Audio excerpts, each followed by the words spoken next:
Today we are going to discuss the tumors of the skin appendages. This is the part 2. In the part 1, we have discussed the follicular tumors and eccrine tumors. In today's session, we are going to discuss apocrine gland tumors, eccrine or apocrine follicular tumors, and also the sebaceous gland tumors. First, the apocrine gland tumor, which include apocrine hydrocystoma, syringocyst adenoma papilliferum, hyderadenoma papilliferum, apocrine tubular adenoma, apocrine carcinoma, and lastly, the erosive adenomatosis of the nipple. In the last session, we discussed the eccrine hydrocystoma. Apocrine hydrocystoma and eccrine hydrocystoma both are similar clinically, although there is histological difference. The apocrine hydrocystoma presents as solitary or occasionally multiple, well-defined, dome-shaped, skin-colored to grayish or blue-black translucent nodules, mostly around eyes, particularly outer to the lateral canthus. This is the classical presentation, although sometimes it may be present on other areas of the face and even near the medial canthus, but the lateral canthus is a more characteristic site for the apocrine hydrocystoma. The cystic nature of the lesion can often be shown by transillumination. The differential diagnosis has to be made from BCC, from blue nevi and malignant melanoma at time. The treatment include excision, electrodesiccation, CO2 laser, and pulse dye laser. So these are the different clinical pictures of how the apocrine hydrocystoma looks clinically. You can see here, and you can see the multiple lesion near the medial canthus. There are also multiple lesion, and this is slightly away from the eye, and this is again near the medial canthus as well. Now, last time we discussed the eccrine hydrocystoma. The difference is histologically, and the difference is decapitation secretion. Now, you can see there is a cystic cavity, and this is the decapitation secretion. So, for the diagnosis, histological diagnosis of apocrine hydrocystoma, we have to demonstrate the decapitation secretion. If this is present, this goes in favor of apocrine hydrocystoma. Now, other few histopathological sections, now you can see a cystic lesion, and you can appreciate the decapitation secretion, and you can see here you can see at places there is a decapitation secretion in the cystic cavity. With that, we come to the next tumor, which is syringocyst adenoma papilliferum. Now, this is an exuberant proliferating lesion commonly seen on the scalp in the association with nevus sebaceous and showing differentiation in an apocrine pattern. And clinically, it presents as multiple warty papules or nodules, some of which are translucent and pigmented. Now, you can see there are multiple papules and nodules. Majority are seen on the face and scalp of young adults. As I mentioned, the lesion often occur in pre-existing nevus sebaceous.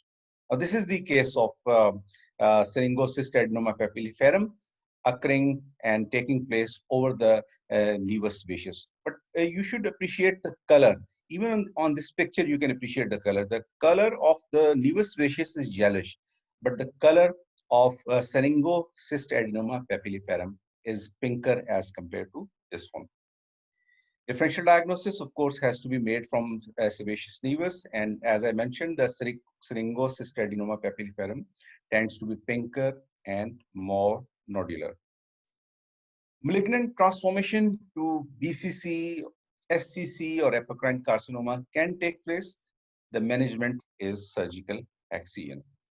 Now, histologically, what we find is cystic invagination with numerous papillary projection. Now, you can see these are the papillary projection, and these papillary projections are lined by two rows of cells. Now, you can see here, you can see better. This is one row, and this is the second row.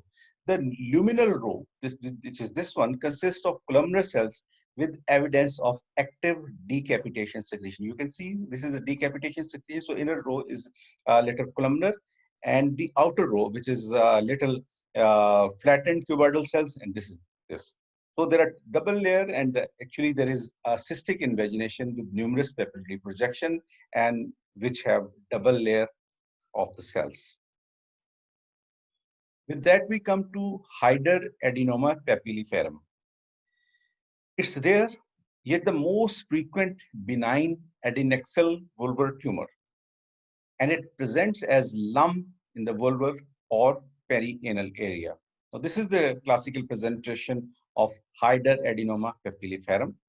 It's rounded, freely mobile, often elevated, may feel firm, soft, or often cystic. It's 4 times as commonly seen on the vulva as in the perianal area, may be symptomless, or less frequently it may be tender or liable to bleed, more common in middle age and adult females. It's a benign condition. However, exceptionally, we may find malignant transformation. Now, this is again a clinical picture of hyderadenoma papilliferum occurring in female genital area. Histologically, there is well circumscribed dermal nodule. Now, this is the nodule, and there are double layer epithelium, inner layer and as well as the outer layer. Now, this you can see this one. There is a double layer. The inner layer is composed of cuboidal myepithelial cells, and outer layer is tall columnar cells. Apocrine tubular adenoma is a rare benign tumor, usually in middle-aged females.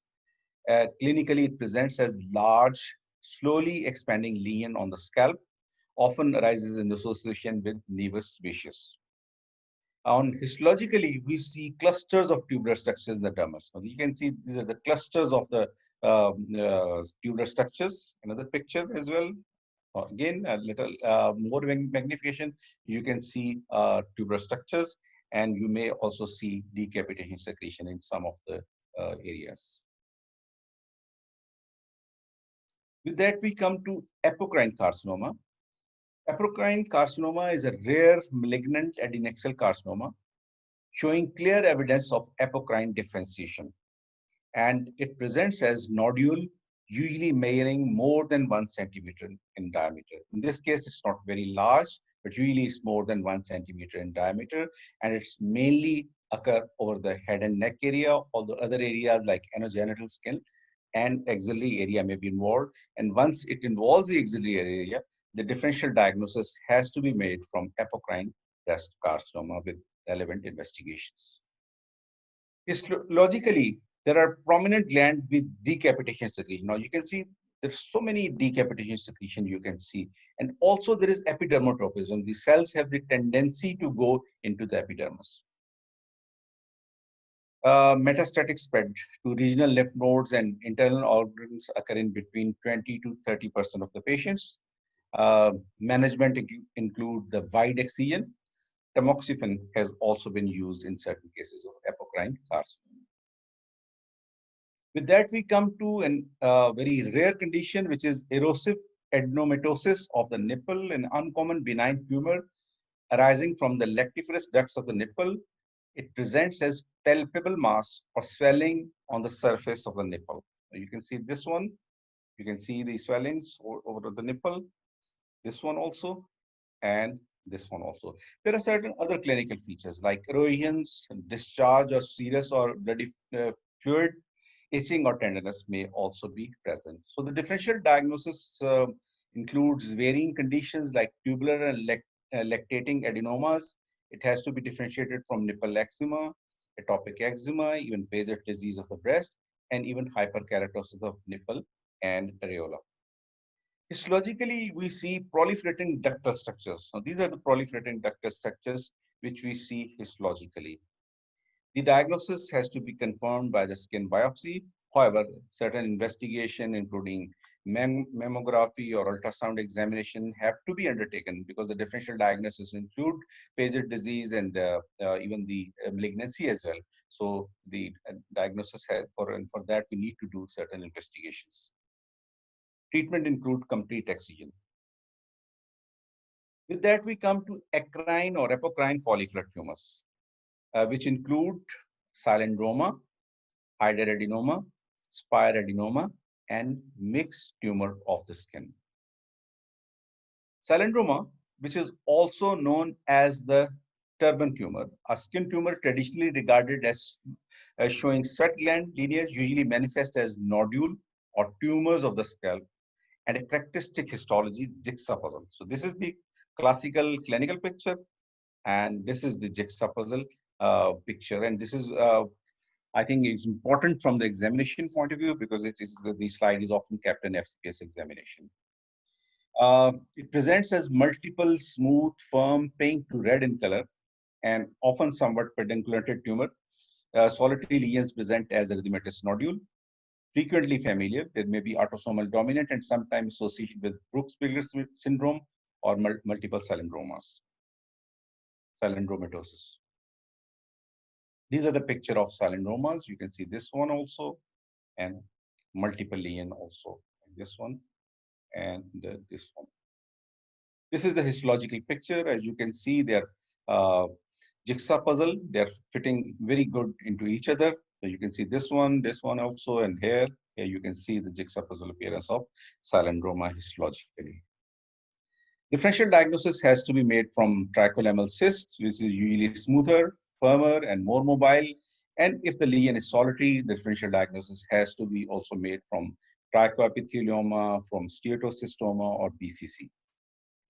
Malignant transformation is very rare. Management surgery is the treatment of choice. Extensive involvement of the scalp may require wide excision and replacement of the whole area by a graft. With that, we come to next tumor, which is hyderadenoma. Hyderadenoma is again a rare tumor, can show either eccrine or apocrine differentiation, and it clinically presents as firm nodule, 5 to 30 millimeter in size, may be attached to the overlying epidermis, usually solitary, mostly on the scalp, face, anterior trunk, and proximal limbs. There may be a history of serous discharge, which is very characteristic, can be either thickened or ulcerated. Malignant transformation is very rare, but it may metastasize when the malignant transformation occurs. This is the lesion. When the tumor is attached to the epidermis, the diagnosis may be suspected on clinical ground, especially when there is history of serous discharge. But if this is not present, then the diagnosis of the nodule clinically is not possible to be hyderadenoma.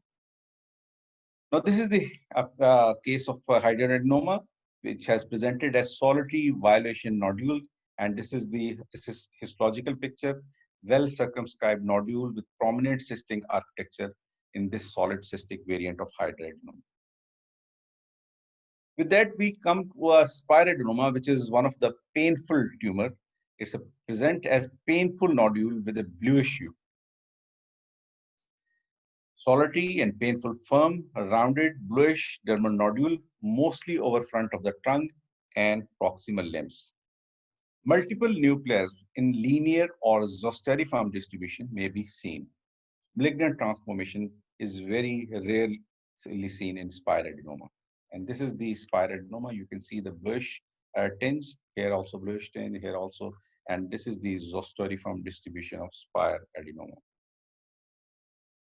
The histology of the spiroadenoma consists of tumor cells arranged in a trabecular pattern. You can see this one, trabecular pattern, and here also the trabecular pattern of spiroadenoma. With that, we come to next tumor, which is the mixed tumor of the skin, which is also known as chondroid syringoma. It mostly present as solitary nodules on the head and neck, mostly in the middle-aged male, may occur on the trunk and the extremities. Malignant change is rare. Now, this is the tumor which is occurring over the scalp. This is how it presents histologically with interconnecting tuboalveolar structures lined by double epithelium. So this is the tuboalveolar structures which are seen histologically. Now, with that, we come to next type, cutaneous myoepithelioma. The myoepithelial cells are likely of ectodermal origin, and there are certain rare neoplasms which can occur over the skin, including the mixed tumor of the skin, cutaneous myoepithelioma, and myoepithelial carcinoma. The cutaneous myoepithelioma, it presents as slow-growing and painless nodules on the extremities. Now you can see this is the tumor which is present over the hand in this case. Next, we come to the sebaceous gland tumors, which include the nevus sebaceous, senile sebaceous hyperplasia, steatocystoma multiplex, sebaceous adenoma and sebaceoma, and lastly the sebaceous carcinoma. The sebaceous nevus of Jefferson clinically present as circumscribed, slightly raised, pinkish, yellow, orange plaque with a smooth or velvety surface common on the scalp. It's usually congenital but becomes prominent at puberty. Now, this is the lesion you can see over the scalp. It's a very common clinical presentation in our clinical setup. These are the different lesions may occur other than the scalp, may occur on the other areas as well. Just in this case, you can see over the forehead. In this case, you go over the scalp. There are different lesions of nevus sebaceous in a child and also in adults. There are risk of development of the tumor, not only the benign tumor, but also the malignant tumor. But the most common benign tumor which occur in nevus sebaceous is trichoblastoma. And this is followed by syringocystadenoma, papilliferum, and certain other tumors as well. Regarding the malignant tumor, BCC is the most common neoplasm which occur over the nevus sebaceous, but there are certain other tumors as well which can occur. The risk of development of secondary carcinoma is low. However, risk for the development of a secondary benign neoplasm is relatively high. This is how it looks histologically.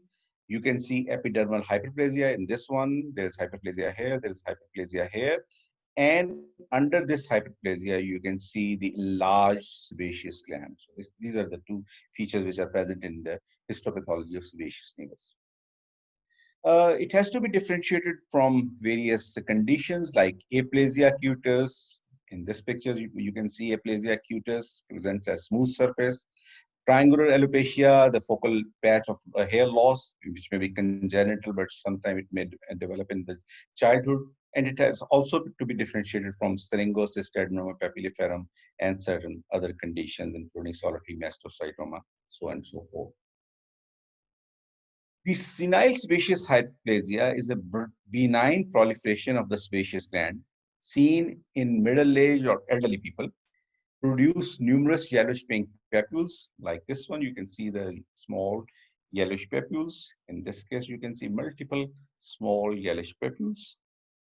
Treatment is really requested, but sometimes people do ask for the treatment. Then one can go for CORT, cryotherapy, TCA, CO2, laser, etc. And few clinical cases of senile sebaceous hyperplasia. And similarly, histologically, you can see the enlarged sebaceous glands. Next condition is steatocystoma multiplex, which presents as multiple smooth yellow dermal swellings distributed on arms, chest, neck, and axillae. This is the presentation of steatocystoma multiplex, again on the back of an adult male. Sebaceous adenoma is a benign tumor composed of incompletely differentiated sebaceous cells. It presents as yellow-tinged nodule mostly on the face or scalp of elderly. Now, this is the clinical presentation of the sebaceous adenoma. Differential diagnosis has to be made from basal cell carcinoma. It is important to mention Muir-Torre syndrome here, which is a rare genotomatosis and defined clinically by the occurrence of a sebaceous neoplasm, which may be adenoma, epithelioma, or carcinoma, and at least one internal malignancy. And which malignancy? Most commonly the GIT malignancy or genitourinary malignancy. So this is Muir-Torre syndrome. Sebaceous carcinoma is commoner in men over the age of 40 years. It presents as firm, solitary, yellow-orange lesion, usually on face, scalp, and especially over the eyelids. You can see here on the eyelid. There is mostly slow evolution. Metastasis is uncommon. However, the sebaceous carcinoma, which arise in the eyelid from the meibomian glands, are more likely to metastasize. Island lesions may be confused with clay zone. Treatment includes Mohs surgery, which is the treatment of choice, followed by other options like excisions and radiotherapy.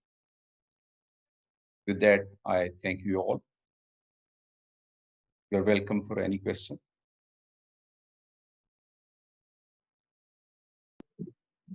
Thank you, sir. It was very well covered.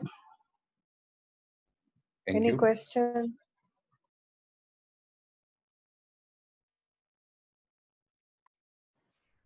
So we thank you too. Okay, ji, with the once again, thanks. And if Thank you, have got sir. thank you very much. Thanks all. And if you've got any questions, you may always you're welcome to ask.